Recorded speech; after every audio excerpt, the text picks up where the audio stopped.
Who is the most dominant athlete in video game history? Alan? Woo! Who do you, okay, Should we go over the choices first? Yeah, let me go over the choices. Because you just, like, right before we started going here, you got really excited because you were talking about this with your coworkers. But so the three choices that I put up is there's Mike Tyson, obviously from Mike Tyson's Punch-Out, Bo Jackson from Tecmo Bowl, or Sunday Tiger Woods from the PGA Tour games. So those were the three options, and then obviously there was people could write in votes, and there was a couple that really had the most write-in votes. But I right out of the gate, I want to know what you and your coworkers were talking about. So we were talking about, and at first when we were discussing this, and when you first put this up, I was like, Bo Jackson Tecmo Bowl was that probably would have been like my first hit, like that or Mike Tyson. But okay, we were talking about this last night. Okay. And I know you're going to probably agree with me on this. Yes. At least I would hope so. But I would actually have to say Penny Hardaway from NBA Jam. Oh, I hadn't even thought of Penny Hardaway from NBA Jam. And obviously it couldn't be Michael Jordan because he wasn't in the game. And then there's also, it couldn't be Shaq. And it was all. Wasn't there also the programmer for the game? They put it in there so that if you were the Bulls, you would basically lose. Did you ever hear about that? It was a programmer who I believe was and I'm going to have to fact check this, and we'll put this in another video. But I believe, if I'm remembering correctly, one of the programmers on the game was a Pistons fan, and he hated the Bulls. So he put it in the program so that if you were the Bulls, now you wouldn't immediately lose, but the way that the game was coded was that the Bulls were more likely to miss their shots in the fourth quarter, and the other team was more likely to make their shots. There was a code for that. Yeah. So that was one of them. So we had the three options. Like I said, we had Mike Tyson, Bo Jackson, and Sunday Tiger Woods. Who do you think got the most votes? Bo Jackson. No. Oddly enough, my brain immediately went to Bo Jackson, but it's Mike Tyson and pretty handily. You know what? Because I remember. Yeah, because when I voted, that was the one that got the most. And you know what? I think I voted for Mike Tyson. So you thought Bo Jackson would have the most, but you voted for Mike Tyson. Brilliant. All right, so so 56% of the vote. Now we got some interesting facts here about the Punch-Out game. The original Punch-Out arcade game, which was released in 1984, had 2 monitors with it. Do you know why? Wait, had 2 monitors with it? There was the top monitor. Oh, the arcade version. Yes. Yeah. So the arcade one that came out in 1984. So the top monitor showed the score and the timer, and then the bottom monitor showed the action. Do you know why the games came with 2 monitors? Besides obviously what you just said. Yes. There was that's just what they did. There was a reason that they had the 2 monitors, though. No idea. Nintendo just had a bunch of monitors laying around because they stocked up during the Donkey Kong craze, and then that died down. So then when they were making new games, they were like, "Well, shit, we got all these extra screens, man." So then they figured out. I remember that cabinet from Electric Avenue. Oh God! At the Plaquemines Town Center. Trust me, I was just going through all of the arcades that we used to go to when we were younger. There was it was called Electric Avenue.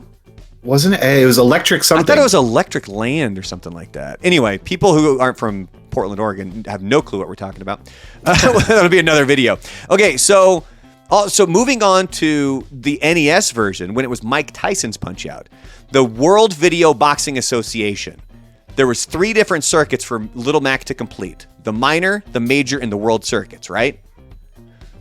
Did you know that there was a secret 4th circuit? No, I did not know that. Yes, there was. And this one was called Another World Circuit, and it was only accessed through a secret code in the passkey option. Now, pay attention. If you're playing with an original Nintendo and you want to do this, you needed to enter this number, 135-792-4680, then simultaneously press select A and B. Another World Circuit only appeared in Mike Tyson's Punch-Out, and it was game over if Little Mac loses any of the matches. And I think the first one that you fought in another World Circuit was King Hippo. Yeah. All right, moving Interesting. on. Moving on to the next one. So Bo Jackson comes in second place. He had 28% of the vote, so that's Bo Jackson from Tecmo Bowl. So some little facts about this. The arcade version of Tecmo Bowl was released in 1987. The NES version in 1989. And for the most part, when these things were released, I'm saying in North America, because I can just envision somebody watching these videos and be like, actually, it was 1988 over in Japan. And it's like, look, for the most part, we're talking about North America here, unless said otherwise. Then Tecmo Super Bowl was released on the NES in 1991, and then Tecmo Super Bowl for the Super Nintendo was released in 1993. Now, going back to the original arcade version, which was released in 1987, there was only 2 fictional teams to choose from. Can you name those teams? This is the arcade version? Yeah, the original arcade. It was just 2 teams, fictional teams to pick from. I'm just going to take a guess and say LA and New York. No, they were actually just mascot names. They didn't even have city names. But that was a pretty good guess. It was the Wildcats and the Bulldogs were the 2 to choose from. So the original Nintendo Tecmo Bowl didn't even have the full NFL roster. It only had 12 teams. In the AFC, you had the Los Angeles Raiders, and then you had Indianapolis, Miami, Denver, Seattle, and Cleveland. They chose Cleveland, by the way. Actually, I mean, if you think about it, that's back when Cleveland, I think, wasn't... Bernie Kosar, right? Yeah, we're going to get to something like that here in a minute. Put a pin in that.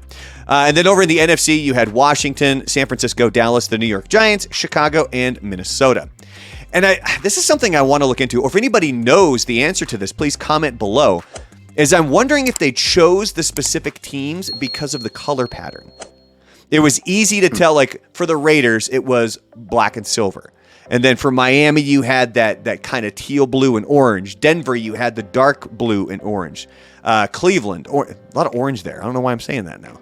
But I kind of, like, do you think that maybe they did that based on the color scheme? I have a feeling it had something to do with it because, I mean, you only had 8-bit colors to work with. Yeah. So it's not like you had, like, you know, even compared to, like, Super Nintendo, 16 bits of color. 16 You were very limited 16 in your bits. palette. All right, so this next question here is, there's a lot of people who saw my short that I put up on my YouTube channel, and they were trying to guess this. So there were 3 players in Tecmo Super Bowl that had generic names because they were not a part of the NFL Players Association. And so people have been guessing kind of who they are. There's 3 players. And essentially what they did for them is it's their position and then the name of the team right after. Can you name the 3 players? No. Okay, so then I'll give you a hint. Oh, wait. Probably one of them was maybe Joe Montana? No, not Joe Montana. I was just thinking because he had his own game already by that point. It was not, but you got the right position. All 3 of them are quarterbacks. Oh.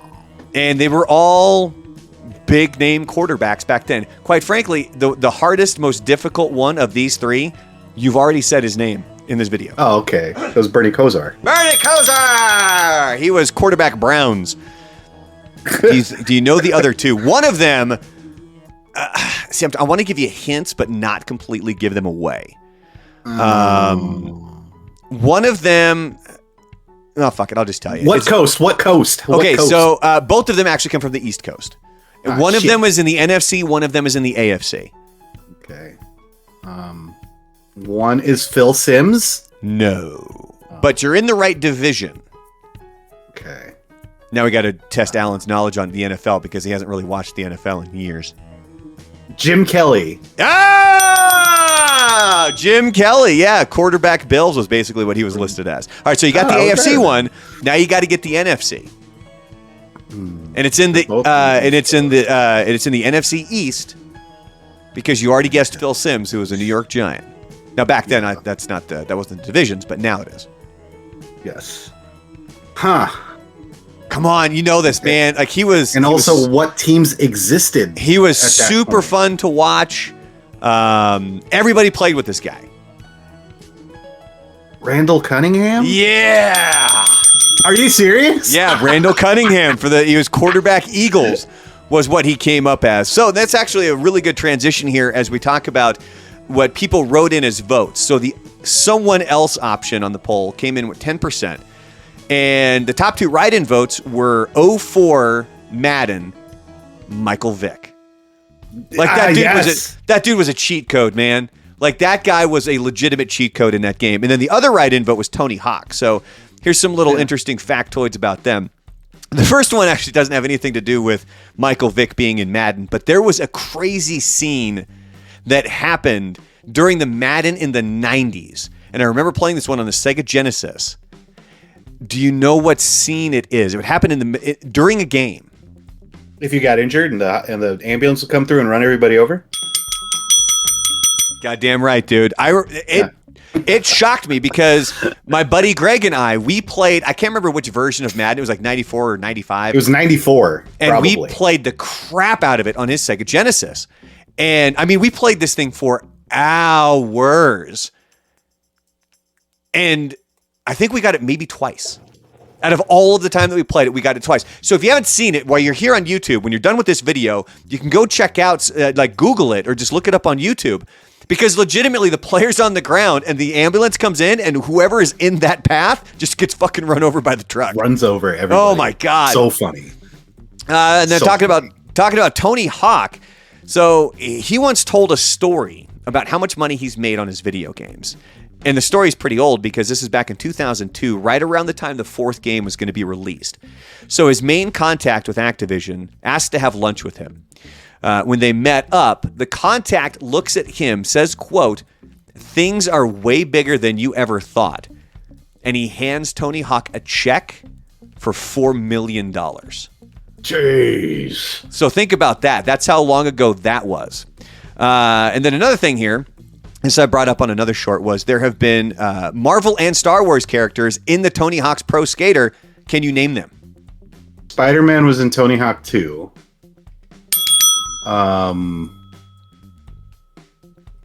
There was Darth Maul. Yep, was in it. That's all I can remember. The other ones, there was 2 other Marvels. You could be Iron Man and Wolverine, and then in another version you could be Jango Fett.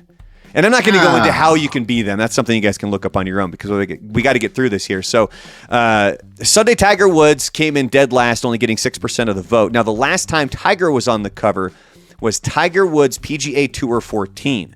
There was a release after that with a different golfer on the cover. Do you remember who that golfer was? Wasn't it Justin? No. I can't say this name without an accent. Rory McIlroy. Rory McIlroy. Hey, you're right, Rory fucking McIlroy. I don't know why. All right, so interesting. Another random write-in vote that we got on the poll was somebody wrote Matt from Wii Sports Resorts. I don't know if that was a character that people played against, but that was one there.